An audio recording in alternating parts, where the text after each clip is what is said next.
In our relentlessly connected world, we are taught to fear being alone.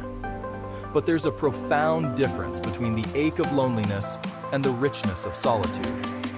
Loneliness is a void, an absence of connection.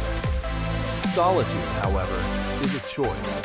It is the deliberate act of stepping away from the noise to be fully present with the one person you'll spend your entire life with, yourself. This chosen solitude is the most powerful space for self-discovery. It's a sanctuary where the clamor of external expectations and the endless scroll of social comparison finally fade to silence. Here, there is no one to perform for, no role to play, no mask to uphold. It's in this quiet, unfiltered space that you can finally begin to hear the subtle whispers of your own soul. When you are truly alone, you meet the authentic you, the person who exists without external influence, without the pressure to pretend.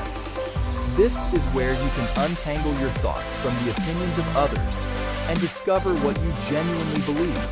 It's in these moments you unearth your true desires, not the ones prescribed by society, but the deep, authentic callings of your own heart. You find a profound and unshakable peace, one that isn't dependent on external circumstances, but radiates from within.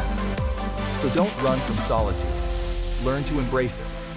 See it not as an emptiness to be filled, but as a garden to be cultivated. It is in this fertile ground that you grow deep roots of self-awareness and resilience before you can truly bloom in the world.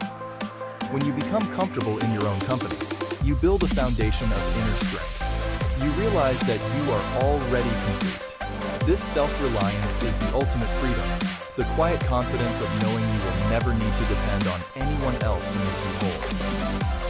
Inspire yourself. Follow for daily motivation.